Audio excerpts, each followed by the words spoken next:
Hello everyone, my name is Eli, and I welcome you today to a Captain Blue Line guide. Today I want to show you this blue line because many people got into the impression that the blue line captain is only a half healer and is not supposed to main heal, and I'm here today to show you that it's possible for you to main heal if you know what you're doing and you give your captain just a little bit of optimization. The captain blue line is in a really great spot since the patch.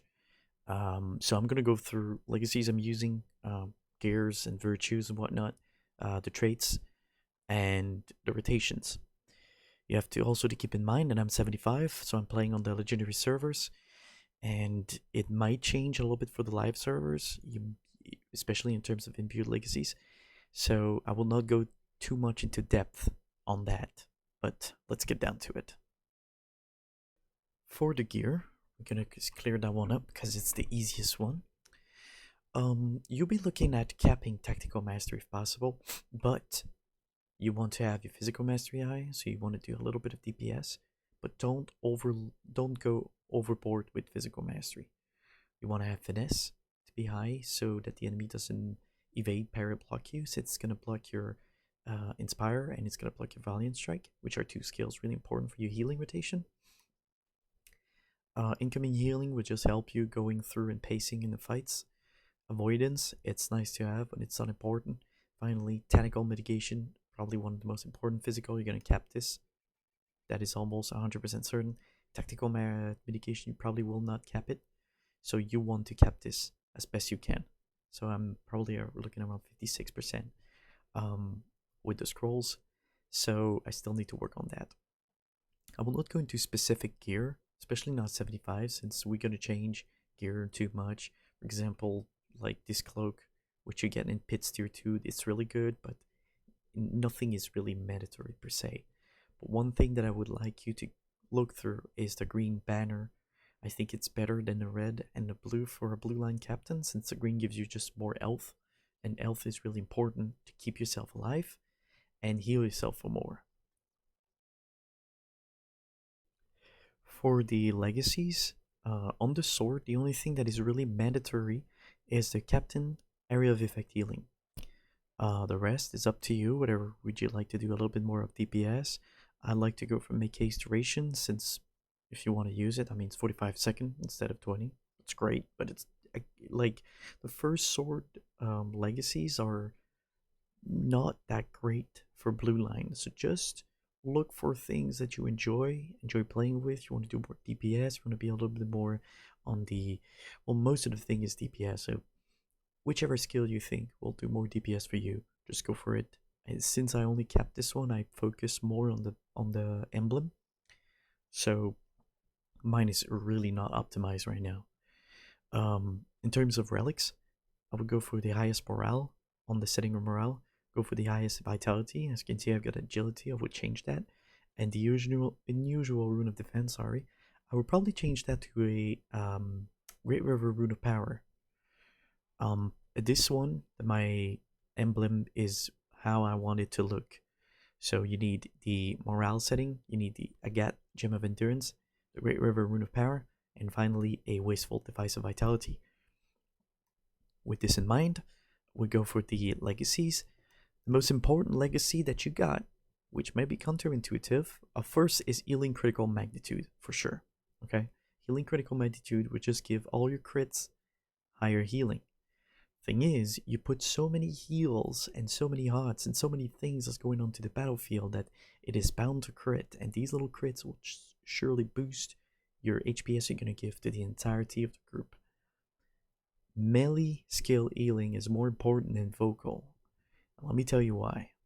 Now, vocal skill healing are two heals, Word of Courage and Rallying Cry. Now, in terms of melee skill healing, you got Valiant Strike, you got Gallant Display, you got Inspire, and you got Standard of Honor. Oh, I'm sorry, with the vocal, you also got Master Courage. I'm gonna go through Master Courage a little bit later. But these three skills are your bread and butter for heals. Therefore, melee skill healing is more important than vocal. Now, vocal is great because your rallying cry is the one you get with the most potent heal. but the vocal should be second to melee. So I would go for melee vocal. Then I'll go for rallying cry because I think it's a little bit more HPS than Valiant Strike. And then just pump up Valiant Strike until you get no more points to pull. And Word of Courage is an okay skill, but it's not that great. So this is how I put my. You can pause the video if you wish, if you want to see it, for all the rest of the stuff. But yeah, this is how I use it. Alright, let me go through the traits. Now I'm not going to explain every trait and what they do, and probably you guys may have some different types of lines you like to go through. For example, you like to go red, you like to go yellow. So I'm just going to tell you which one are really mandatory in my case. The rest are just plain healing. If you don't like to go with pure heals, just don't go in my build. My build is solely heals. So revealing mark is really important. It's every 5 seconds, I think. Yeah, every 5 seconds you restore 4% of maximum morale. It's really strong for healers. Not for healers, for tanks. Yeah, actually it's really strong for healers too, because it's a way for you to give a heals to healers without them getting to hit the target with your revealing mark. So they completely switched the revealing mark from being a DPS centric ability to a tank and healer centric ability. Talent display is a really strong skill. I know some captain wasn't training this one before. Now it's important you have to do it because Inspiring Presence gets so much from it. And Inspire is such a strong heal now that the increase you give from Talent display is not negligible. Honorable Blow is really important too. It gives you a 4% incoming healing modifier when the revealing mark is present on the target. So you want to use that. For the Standard of Honor, if you put 4 points, not 5 like I did before, the heals you get, which is 851 right now, will be, I think, 85 morale. 85 morale every 3 seconds. That is nothing. But get to 5 and make it ground target, and they change the skill, and now it's properly set to the amount of morale it should be given. That is incredibly frustrating because I don't like putting. That's an extra point I would like to put somewhere else. I don't need to ground target the Banner of Honor, but as of right now, it's important. You have to settle it. Courageous Convocation, you need to have that. It's one of your only self heals, and right now it's not bad. Look, the heal you're gonna get is, see, that's a 5k heal just because I used that skill. Now bear in mind that this is your removal of disease, poison, and everything. So you need to be careful with your positioning with Master Courage, but I'm gonna go through positioning a little bit later. And finally, the rest are mandatory as best. Reform the Line is a really strong skill, and Valor is a really strong skill too. Now, Reform the Line, something you must know is that it doesn't heal you, it heals everybody else in the Fellowship. As you can see right now, I am not getting heals, but my Baconator, which is my little tune, is getting one. So it is really, really important for you. Bear in mind that Reform the Line doesn't heal you. Alright? Okay, for rotation. The rotation of the Blue Line Captain is fairly simple. You're going to start with Revealing Mark. You have to make sure the Revealing Mark, what it does, it's target the enemy and it procs the fight. Okay? You don't want to proc the fight right off the bat. So you want to wait for your tank to proc the fight before you use that skill. The first skill you want to use is your Battle Shout. Use Battle Shout, now you're in Battle Stance. Use Improve Sure Strike, that's going to give you a little heal. That heal's not great, but it's give you a nice buff. This nice buff is called Focus. After that, you may want to use Devastating Blow if there's only one target, and you hope for a crit, and then use Improved Blade of Elendil. After using Improved Blade of Elendil, your next Valiant Strike will heal for 20% more. So when you use it, it's a strong heal. And as you can see, my health will go higher and higher, even though I'm fighting against an Elite Master one-on-one.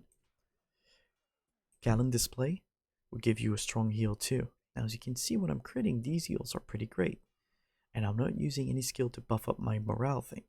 So here, let me just show you a little bit of more morale that I can output. Because as you can see, I've opened up Combat Analysis on the right. And the healing I'm getting is going to go higher and higher. But I started the fight before and not doing any heals, you won't expect a very high HPS. Let me just finish this monster over here. But as you can see, your DPS is kind of lacking. Now you may want to put some cutting attacks and grave wound in between, but make sure you don't interrupt your healing rotation. But as you can see, the healing was getting pretty nice. Now, let me show you the full potential of a healing captain right here.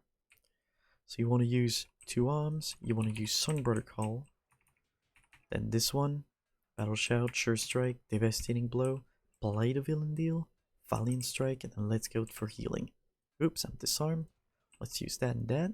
Sure, why not, to heal my little bugger. Let's continue on. As you can see, my healing is getting higher and higher. Now, your healing will get a much stronger boost when you heal a tank, because you can use Word of Courage. Word of Courage is a really strong heal that, with the TOO set in the legendary server right now, will increase the healing your ally receive. As you can see, by 1000%, stack up 3 times. So, whenever you're healing a tank, you can just use this skill and help you with it. So to pace out the fight, you always want to use skills that increase other skills. Example, Blade of Inendeal before Valiant Strike.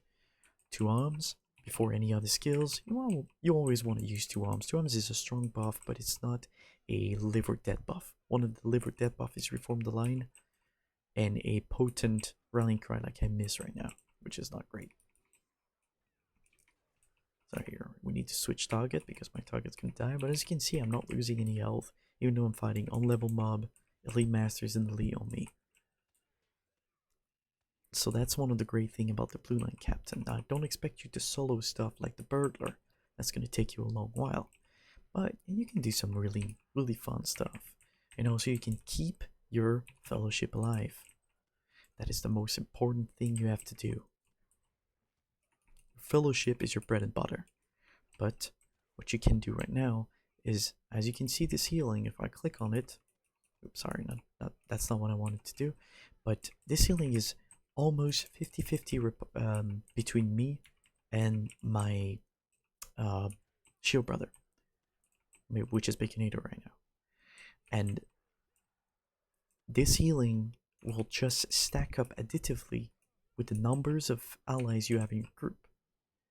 So if I have 6 allies, I'll be looking around 10 to 12k HPS as a captain, which is really, really strong.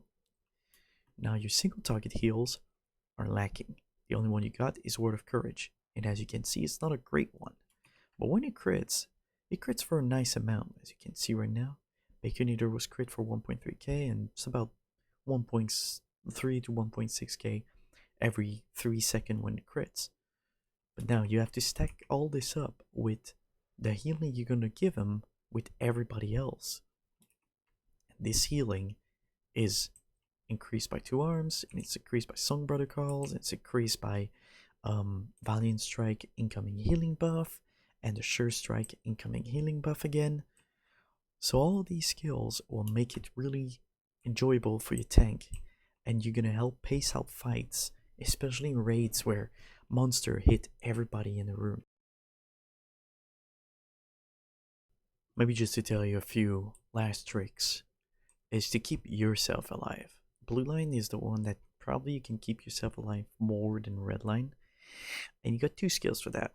But these 2 skills are really situational, and you have to know when to use them and when not to use them. These 2 skills are called Fighting Withdrawal and Master Courage. I'm gonna go with Master Courage first. It's a very strong heal. And it's a self heal. And it's gonna heal you. It's really strong, but it's a removal. So you need to know your fights. If you are fighting, say, the spider in Elgrod on level with a little group, you will get poisoned. So you need to keep your Master Courage for this. So keep your Master Courage only for removing poison rather than for the self heal. Instead, use Fighting Withdrawals, because there's not many enemies that stun you there, but it gives you 40% parry chance. Now maybe your tank will not be able to take aggro on all the spiders and you will get some too. Well, fighting withdrawal will help you not getting hit as much because that 40% is almost 1 in 2 chance for you to not get hit just with parry. Now add that with your blocking chance and your evade chance, you're looking at a very nice number where you can juggle with it and be very careful. These two skills are really important. Your third skill that is really good is Cry of Vengeance. Cry of Vengeance rests 2 target in combat. This is the only skill in the game, as far as I'm aware, that rests 2 people. So you want to be the one calling out when you use it. Especially you want to use it when you see the tank is down because yours is instant. But the one from the minstrel I think is instant too, so the minstrel might be more preferable. But you may want to use that skill when 2 DPS are down and they're close together. Okay, use it. And this is why captain are really good at raid leading, because you can call out things as you see them. And also the rotation is easy to know, it's easy to master. You don't have to really think too much into it, and it's allowing you to make some mistakes in the rotation. That's fine. You don't have to be on a perfect rotation to punch out some great heals. But with this in mind, by making a little bit of mistakes and by having this great res, it instances me to be into a raid leading position, and it's easy for me to do so. I think to me it's the same as being a redline burglar. When I'm redlining burglar as a raid leader, it's easier for me to base out the fights rather than being in yellow line, because yellow line there's a lot of things for me to think about during the fight. So yeah, that wraps up. If you guys are interested in me showing off the blue line captain in fellowship or in raids, just let me know and I'll be more than glad to show you a little bit of videos of what the blue line captain can do. I've been soloing Thrang for the summer festival by my own. I've been soloing healing a group in a raid by my own, and I think it's really fun. It's a breath of fresh air from healing, especially if you're healing for a blue line RK or a blue line minstrel. I think it's similar in terms of freshness, quote unquote freshness, from the yellow line bearer. So if you're enjoying yellow line bearer, you're probably going to be enjoying blue line captain. And captain and bears are playing kind of the same role because yellow line is your tanking line, and I think that the two of them are in a really good spot, but they handle different purposes. And the red line captain, I think, is more in demand than a red line bear, because red line bear is more on the DPS side of things, where a champion or a burglar or a hunter can fill your spot, whereas a red line captain is always welcome, and there's not many captain that play in the game, so people would probably like you to be in red. And just as a friendly reminder too, while I'm at it, most people will expect you to be in red. If you show them the power of blue, and this is the reason why I put up this video too, to show people that the blue line is viable as being solo healer for a raid. No, I don't think, because you don't cross raid heals except for your revealing mark. But if you can at least heal your full group, you can solo heal for a fellowship, that's for sure. You can probably solo heal a fellowship inside of a raid. 2 blue line captain will probably do the trick for doing raids. But I never tested it because there's not many people that play blue line captain. So I hope this has been insightful. And if you have any question, be sure to tell me so, and I'll try to answer as fast as I can. Thank you very much, and have a great day.